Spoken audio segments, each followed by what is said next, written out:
Setelah kali mama pergi, Zulaikha mulai menggoda Yusarsif agar dia mau memuaskan nafsu Zulaikha yang sudah tak terbendung begitu lama kepada Yusarsif. Tapi Yusarsif langsung menolak perintah Zulaikha itu karena dia tidak ingin mengkhianati Putifar yang sudah baik kepadanya. Zulaikha yang sudah dikuasai oleh setan tetap memaksa Yusarsif dengan beralasan bahwa seorang budak harus menuruti perintah majikannya. Di tengah-tengah perdebatan itu datanglah malaikat Jibril membawakan pesan dari Allah agar Yusarsif tidak membalas perbuatan Zulaikha. Sebentar lagi dia akan menuduh Yusarsif sebagai orang yang memaksa dengan menggunakan kekerasan. Dengan izin Allah, pintu yang harusnya terkunci rapat-rapat membuka dengan sendirinya dan memberikan jalan untuk Yusarsif keluar dari kamar Zulaikha. Dan saat mereka keluar dari kamar itu, tak disangka Putifar sudah berada di depan mereka.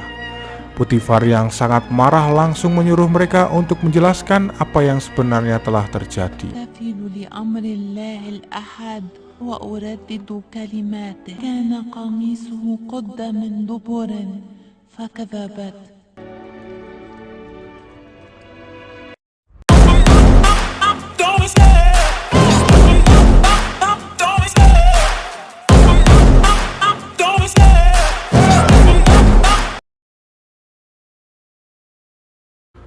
Zulaikha akan menunjukkan kepada semua wanita bangsawan Mesir jika mereka di posisinya, maka mereka juga pasti akan tertarik dengan Yusarsif. Dia akan mengadakan sebuah pesta dan nantinya saat para wanita sedang mengupas jeruk, Zulaikha menyuruh Yusarsif masuk ke dalam ruangan untuk mengantarkan wadah buah dengan dandanan yang terbaik. Hari di mana pesta itu pun akhirnya tiba. Para wanita bangsawan Mesir terlihat sudah hadir dan mulai menggunjing tentang Zulaikha yang melakukan skandal dengan budaknya.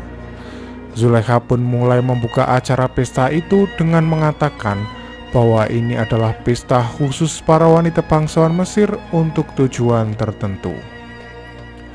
Ketika para wanita itu mulai mengupas kulit jeruk dengan sebuah pisau yang tajam, masuklah Yusarsif ke dalam aula mengantarkan wadah makanan untuk Zulaikha.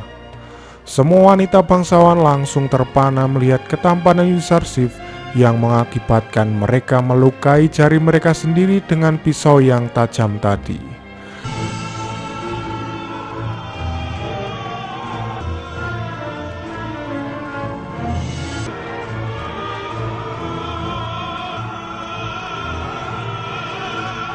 إنه جميل جدا وحسن في حياتي.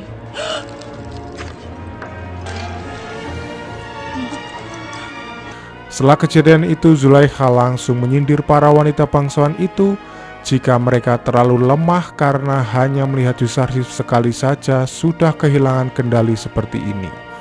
Sedangkan Zulaikha setiap hari melihat wajah tampan Yusarsif di istana.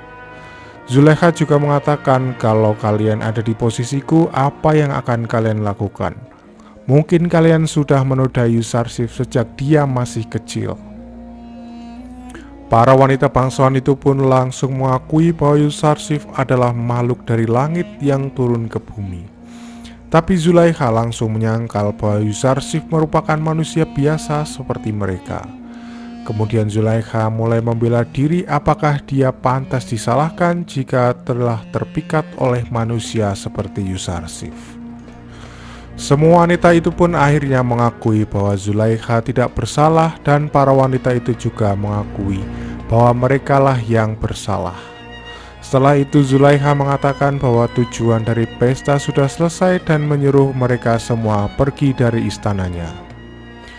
Zulaikha lalu menemui Putifar dan menyampaikan bahwa dugaannya benar jika para wanita bangsawan Mesir juga pasti akan terpikat dengan ketampanan Yusarsif.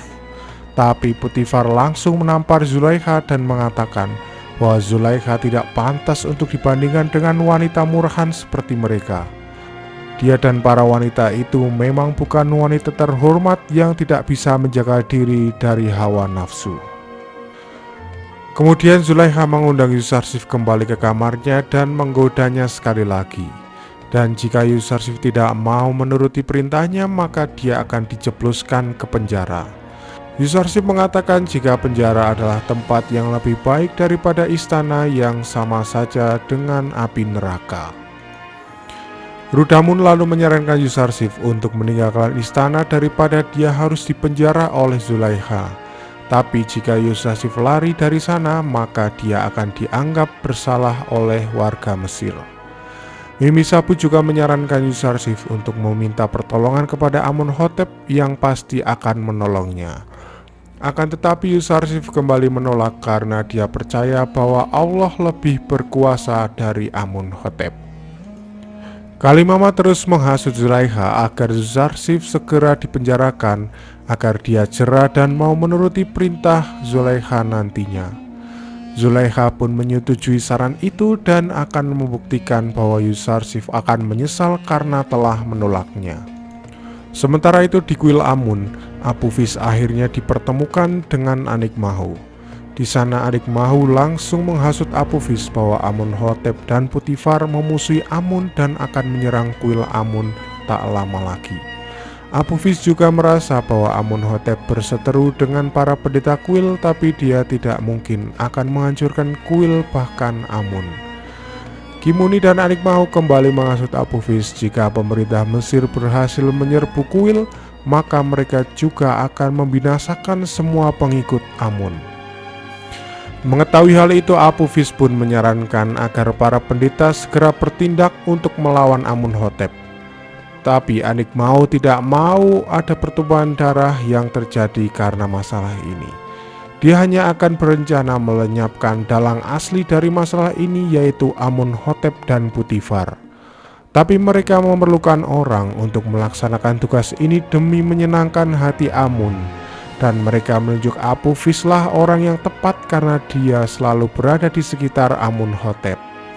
Awalnya Apophis menolak untuk membunuh Amunhotep. Akan tetapi ketika Anikmahu mengiming-imingi jabatan bahwa Apophis bisa menjadi bendahara Mesir dan memberikan dia 1000 keping emas, akhirnya Apophis mulai tergiur dengan tugas itu. Tapi dia masih takut jika dia gagal, maka keluarganya akan terkena dampaknya juga. Anikmahu langsung mengatakan jika dia ketahuan jangan sampai melibatkan kuil dan para pendeta, keluarganya akan dilindungi oleh Amun. Tapi jika dia melibatkan mereka, maka keluarganya akan segera binasa dikutuk oleh Amun. Akhirnya Apophis menyetujui tugas itu, tapi dia meminta 1000 tambahan emas karena dia harus menjalankan tugas ini bersama salah satu temannya di istana. Hal itu langsung disetujui oleh Anikmahu karena memang harta Amun ini sangat banyak dan harus digunakan untuk melindunginya. Zulaikha yang berencana memenjarakan Yusarsif langsung menemui Potifar dan mengatakan maksudnya itu agar para penggunjing di Mesir bungkam. Potifar pun mulai berpikir dengan rencana Zulaikha itu dan akan membicarakannya dengan Yusarsif.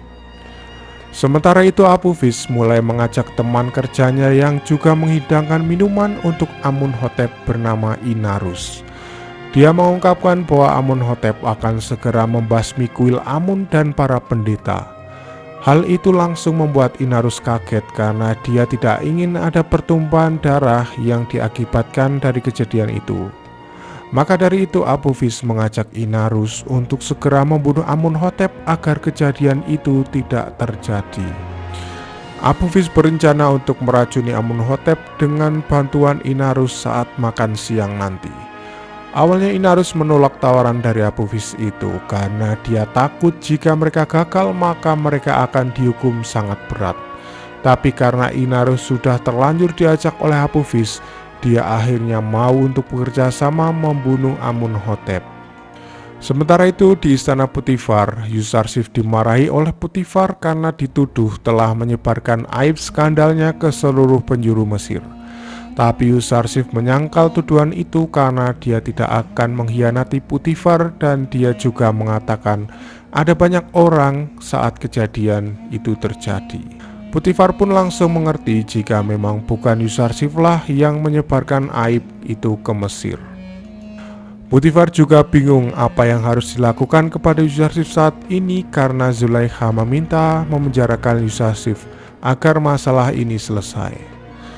Yusarsif pun menyetujui permintaan itu karena jika dia dipenjara maka seluruh kota Mesir akan melupakan kejadian ini dan terlebih Zulaikha bisa melupakan dirinya.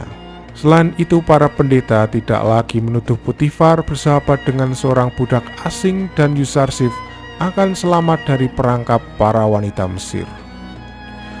Sementara itu Apophis dan Inarus mulai menjalankan tugas mereka untuk membunuh Amunhotep saat makan siang. Inarus terlihat sangat gugup karena dia takut akan ketahuan, sementara Apophis tetap santai dan menyuruh agar Amunhotep segera memakan makanan yang sudah ia racuni itu. Saat Amunhotep akan memakan makanan itu, tiba-tiba saja Inarus menahannya dan mengatakan bahwa makanan itu sudah diracuni. Mereka berdua pun langsung saling menuduh satu sama lain jika akan meracuni Amunhotep.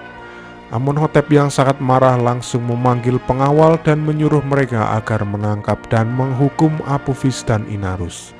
Tapi sebelum itu Amunhotep menyuruh agar mereka mencoba makanan dan minumannya masing-masing untuk membuktikan siapa yang akan meracuninya. Inarus yang tak takut pun langsung menghabiskan minuman tadi yang akan diberikan kepada Amunhotep.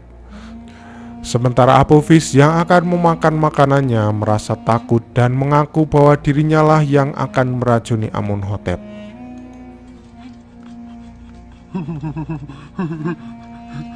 بحق الآلهة أرجوك اعفو عني خذوهما أرجوك عن المقام.